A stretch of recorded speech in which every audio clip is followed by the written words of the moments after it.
ئایا ئەزانی چ شتێک لە ژیانتا هەوڵ بەی بەدەستی بێنی لە هەموو شتێ بە قیمەتترە؟ هەوڵ بە دوای ئەم شتان بڕ،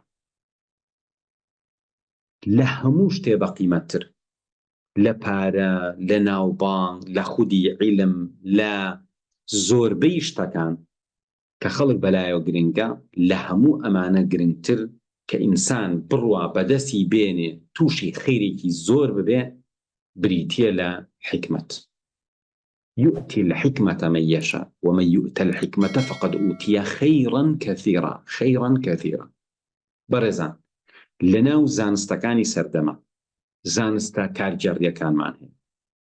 لەناو زانستە کارگەڕیەکانە شتێکمان هەیە پێی ئەوترێت knowledge management، بەڕێوەبردنی معریفە، ئیداری معریفە. لەناو ئیداری معریفە ئەڵێ زانیاریەک ڕێک نەخراوێ ئەوە داتایە، ئەگەر ڕێک کرا و مەزبوط بوو ئەبێ بە ئینفۆرمێشن. ئەگەر ئەم زانیاریە محاولەت کرد جێبەجێیکەی ئەبێ بە knowledge. بەڵام ئەگەر ئەزمموی باشت وەرگرت وەزانی چۆن جێبەجێیکەی ئەبێ بە حکمت.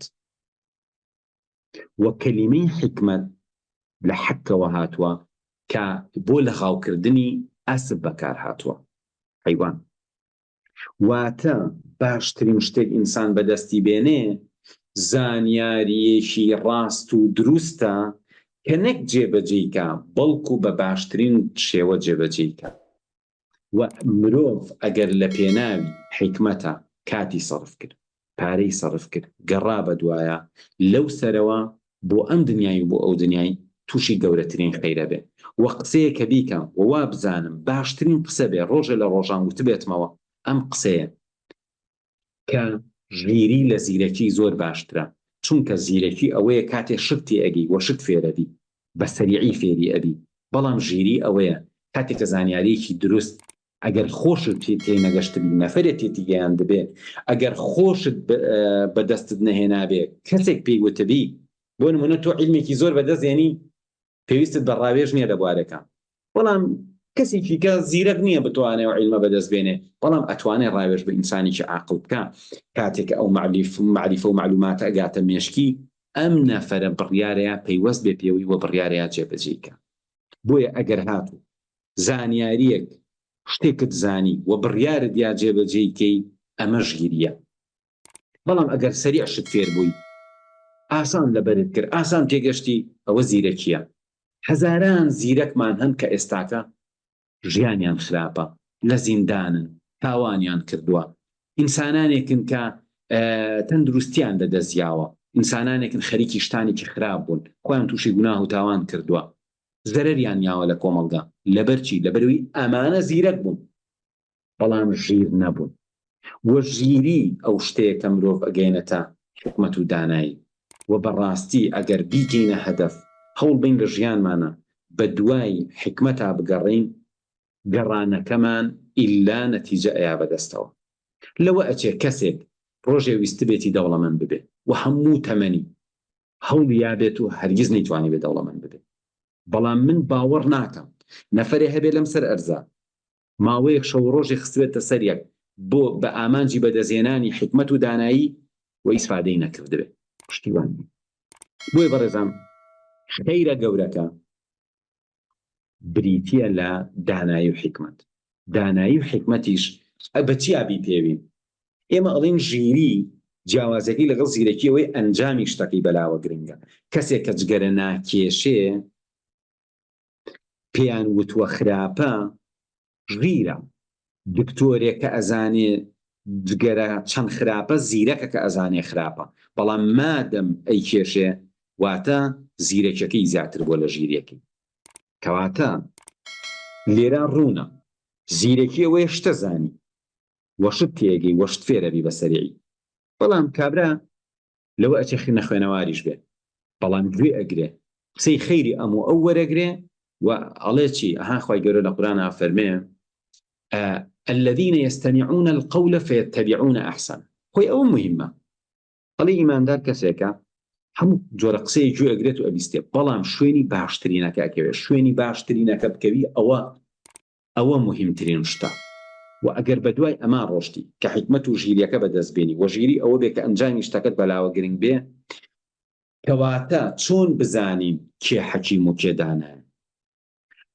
طبعاً بەدەستهێنانی عیلم ڕێگایەکی سەرەکیە بۆ حکمت و دانایی، بەڵام ئەبێ ئەوەی لەگەڵا بێ کە تۆ مەبەستت بێ ئەم شتە جێبەجێ بکەی.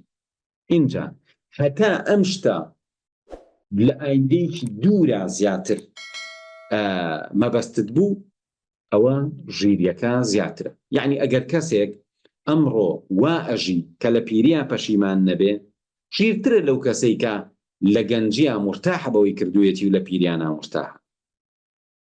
ئەو کەسەی چلەکانی عمری لە لای خۆی لە سیەکان بەلاوە گرنگترە و ئەو شتانەی ئەیکا بۆ خزمەتی ڕۆژگارێکە کە لە چلەکانی عمریایەتی عاقڵترە لەو کەسەی کە هەموو هەوڵەکەی بۆ ئەو شتانەی کە لە سیەکانی عمریا پێی ئەگا و ئەو شتە لەوە چێ باش نەبێ بۆ چلەکانی عمری.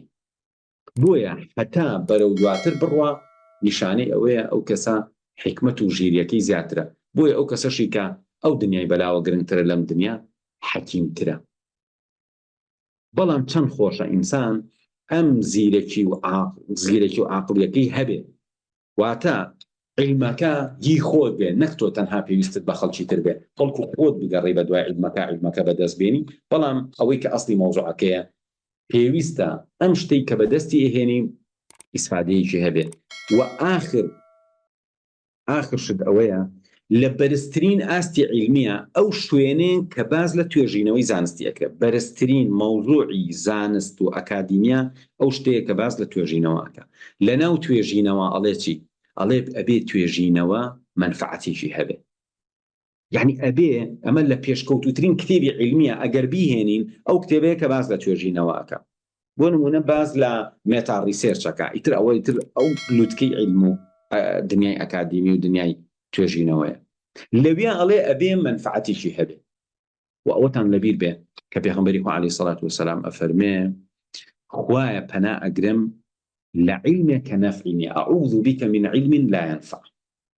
و خەڵکانێکی زۆر هەن هەوڵیان عیلم بەدەستبێنن، بەڵام ئەبێ پێشوەختە لە خۆیان بپرسن بۆ ئەیانەوە عیلمە بەدەستبێنن. ئەگەر عیلم بەدەستهێنان بۆ ئەوە بێ پۆز بین بەسەر خەڵکا کە لە خەڵک زیرەکتر و شارەزاترین، ئەوە نیشانەی ئەو پەڕی دۆڕان و فەشەلە. بۆیە هەر لە ئەوەڵەوە ڕێگاکە ڕاستکەیتەوە. هەدەفت چییە؟ بۆ ئەتەوێ عیلمە بەدەستبێنی، بۆ ئەتەوێ بگەی بەو شارەزاییە. یەکەم منفعەت، و ئەگەر منفعەتەکە شتێکی معنەوی بێ شتێکی زۆر زۆر باشە، نەک تەنها چڵێسی زانستی بێ حەسکەی لە خەڵک زیاتر بزانی. چکە ئەمە ئەگەر وا بوو نەخۆشی نەفسیە. من ئەگەر حەزم کرد لە هەمووتان شت زیاتر بزانم، ئەمە یعنی من نەخۆشێکی نەفسی. بەڵام ئەگەر حەزم کرد منافەسەی هەمووتان بکەم بۆی من زیاتر خزمەتی کۆمەلگاکەم بکەم، ئەمە لەوە ئەچێ مسابقەیەک بێجێکی دەستخۆشی بێ.